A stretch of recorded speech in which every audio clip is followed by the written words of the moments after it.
तो चलिए इन पवित्र और ऊर्जावान पंक्तियों के साथ हम इस दिव्य ज्ञान के सबसे आखिरी और शायद सबसे जरूरी पड़ाव में कदम रखते हैं।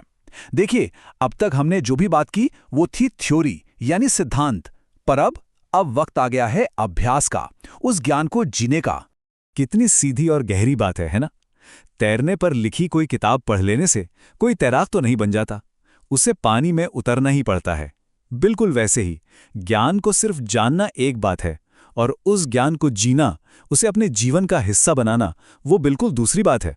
तो ये जो हमारी चर्चा है, ये वही पानी में उतरने का रास्ता है। ये एक गाइड है।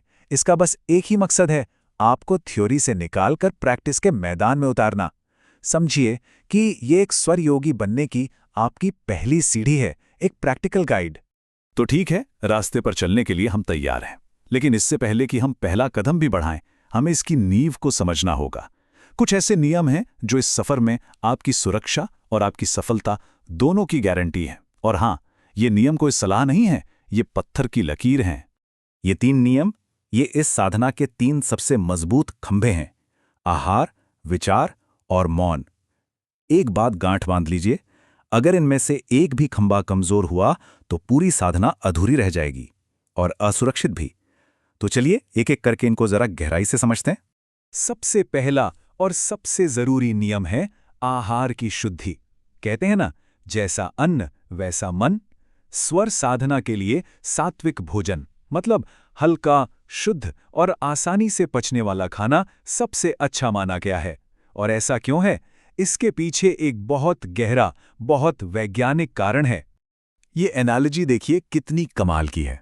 सोचिए, जब कोई तामसिक खाना खाता है, मतलब बहुत भारी, तला हुआ, बासी या जंक फूड, तो शरीर में जो 72,000 नाड़ियां हैं वो सब ब्लॉक होने लगती हैं। अब आप ही सोचिए, अगर घर का पाइप ही जाम हो जाए तो पानी कैसे बहेगा? ठीक वैसे ही अगर नाड़ियां जाम हो गईं तो प्राण वायु, हमारी जो जीवन ऊर्जा है, वो शरीर में ठीक से कैसे बहेगी? चलिए अब आते हैं दूसरे नियम पर, और ये है विचारों की पवित्रता। देखिए, ये जो ज्ञान है, ये कोई मामूली चीज नहीं है। ये एक दिव्य शक्ति है। और हम सब जानते हैं, हर बड़ी शक्ति के साथ एक बहुत बड़ी जिम्मेदारी भी आती है।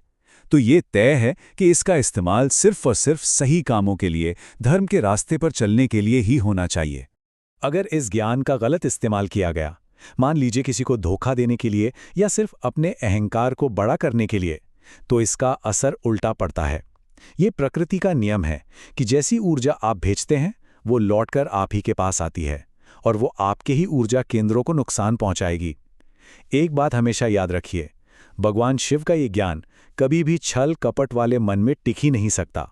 और अब तीसरा और शायद सबसे महत्वपूर्ण नियम, मौन मतलब गोपनीयता। भगवान शिव ने बिल्कुल साफ साफ कहा है कि इस विद्या का ढिंडोरा नहीं पीटना है, इसका दिखावा नहीं करना है। क्यों? क्योंकि ये आपके और इस ब्रह्मांड के बीच का एक बहुत ही निजी, एक बहुत ही पवित्र रिश्ता है। वाह, क्या कमाल का उदाहरण है ये। सोचिए जरा, आपका जो अभ्यास है वो आपके एटीएम पिन की तरह है। क्या कोई अपना एटीएम पिन सबको बताता फिरता है? नहीं ना। क्यों? क्योंकि वो सीक्रेट है, तभी तो पावरफुल है।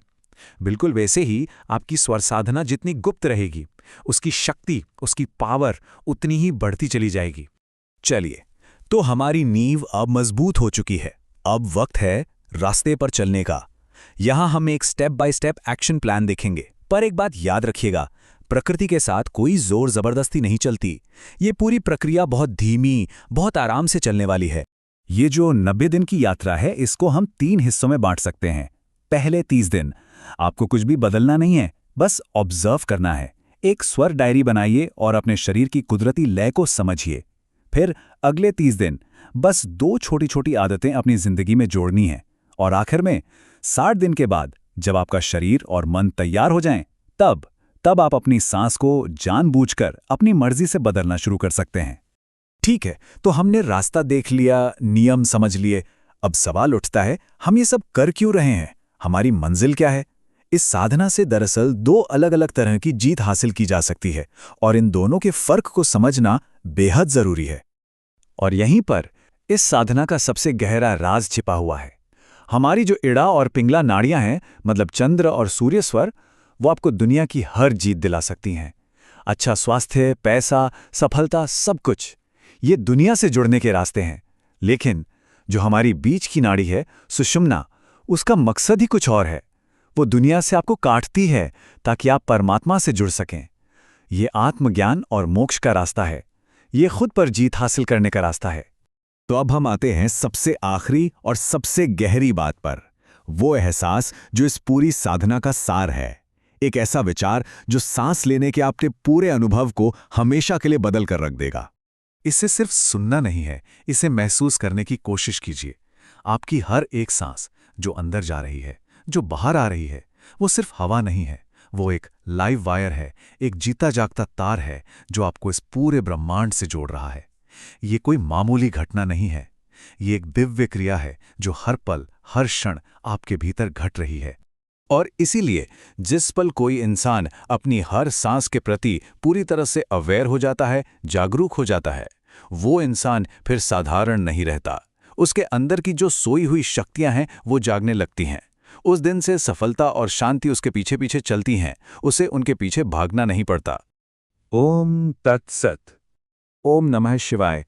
भगवान शिव और माता पार्वती की कृपा हम सभी पर हमेशा बनी रहे।